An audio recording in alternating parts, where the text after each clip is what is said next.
এদিকে বেলডাঙ্গায় গোডাউনে নির্মীয়মান পাঁচিল ভেঙে মৃত্যু হয়েছে একজনের। বেলডাঙ্গার বেগুনবাড়ি এলাকায় দুর্ঘটনা। কখন ঘটলো এই দুর্ঘটনা, কিভাবে দুর্ঘটনা, বিস্তারিত জানাবে প্রণব রয়েছে আমার সঙ্গে। তবে তার আগে আরো একবার জানাই, বেলডাঙ্গায় গোডাউনে নির্মীয়মান পাঁচিল ভেঙে মৃত্যু হয়েছে একজনের। বেলডাঙ্গার বেগুনবাড়ি এলাকার ঘটনা। পাঁচিল চাপা পড়েই আহত 4 শ্রমিক। বেলডাঙ্গার ঘটনা, সেখানে গোডাউনে নির্মীয়মান পাঁচিল ভেঙে মৃত্যু একজনের।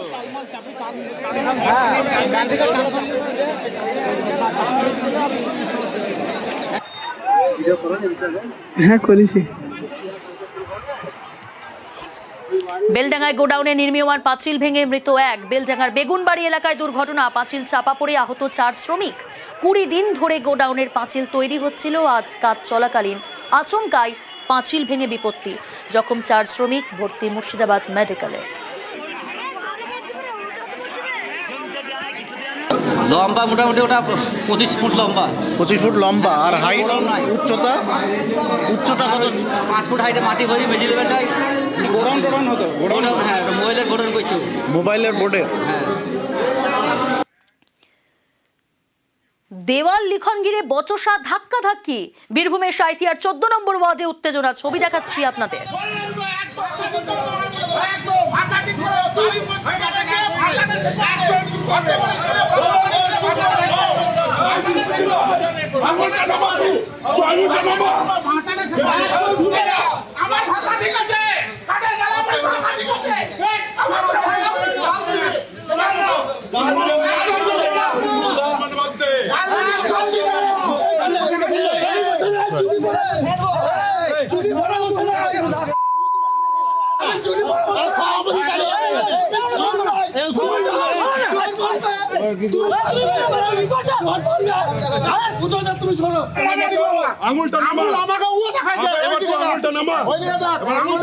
প্রতিনিধি সুপ্রতিম রয়েছে টেলিফোন লাইনে। সুপ্রতিম, এরকম উত্তেজনা পরিস্থিতি তৈরি হলো কেন? ঘটনা ঘটেছে, সেটা ঘটেছে বীরভূমের সাঁইথিয়া 14 নম্বর ওয়ার্ডে, এবং সেখানে বিজেপির অভিযোগ হচ্ছে যে আসন্ন বিধানসভা নির্বাচনের জন্য তারা যে দেওয়াল দখল করে যেখানে লিখেছিল যে সাইট ফর, এবং সেই লেখার ওপরেই কিন্তু তাদের দলের লেখার ওপরেই কিন্তু চুনকাম করে নতুন করে লেখা লিখেছে তৃণমূল। এমনটাই অভিযোগ হচ্ছে বিজেপি। এবং এই নিয়ে যখন একটা সকালবেলায় তারা সেই দেওয়ালগুলোর সামনে পৌঁছায়, সেখানে তৃণমূলের নেতারাও সেখানে উপস্থিত হয় এবং নিজেদের মধ্যে তর্কাতর্কি, ধস্তাধস্তির মতো একটা পরিস্থিতি তৈরি হয়। সাঁইথিয়া থানার পরিস্থিতি এসে ঘটনাস্থলে আসে এবং পরিস্থিতি সামাল দেয়। তবে একে অপরের পক্ষে অভিযোগ, তৃণমূলেরও অভিযোগ হচ্ছে যে তারাই প্রথম দেওয়াল দখল করেছিলেন, লিখেছিলেন, কিন্তু বিজেপির অভিযোগ করছে যে বিজেপি তাদের দেওয়াল লিখনের ওপর তারাই দেওয়াল লিখন করেছে। ঠিক এইভাবে একে অপরের উপর অভিযোগ চলে এবং যথেষ্ট উত্তেজনাকর পরিস্থিতি ছড়িয়ে পড়ে এবং সাঁইথিয়া থানার পুলিশ এসে পরিস্থিতি সামাল দেয়। বেশ।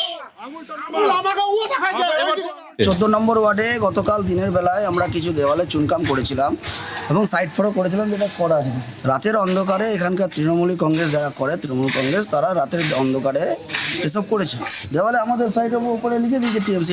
এটা একদম কাম্য নয়। আমরা প্রশাসনের দ্বারস্থ হব। কতগুলো দেওয়ালে করেছে এরকম? অনেকগুলো দেওয়াল। এত ভয়। জায়গা বেছে না ওয়াল লিখনের, যে আমাদের লিখে যাওয়া ওয়ালের উপরে। প্রথম কথা হচ্ছে, কালকে যখন আমাদের একটা সবার কাজ চলছিল, সেই ফাঁকে আমাদের যখন লিডাররা ছিল না, তখন এসে আমাদের লেখার ওপর লেখা লিখে দিয়েছে। শুধু মিডিয়া খাওয়ানোর জন্য আজকে এই ইয়েগুলোকে করছে। এখনো পর্যন্ত আপনি পরিষ্কার দেখে নিন, অল ওয়াল টিএমসি 26 to 30 লেখা আছে। তারপরে অশিক্ষিত ছাড়া তাহলে তারা পড়তে জানে না। যে বাড়িতে ওরা লিখছে, সেই বাড়ির পারমিশন সেই লোক আমাদেরকে লিখিতভাবে জানাচ্ছে যে তোমাদেরকে একমাত্র আমাদের ওয়াল ভোট পারপাসে ব্যবহার করতে দিলাম। তর্ক হবে। আমার ওয়ালে যখন আপনি লিখতে আসবেন, আপনি ছেড়ে কথা বলবো? আমরা কি চুরি করে বসে আছি নাকি? নিউজ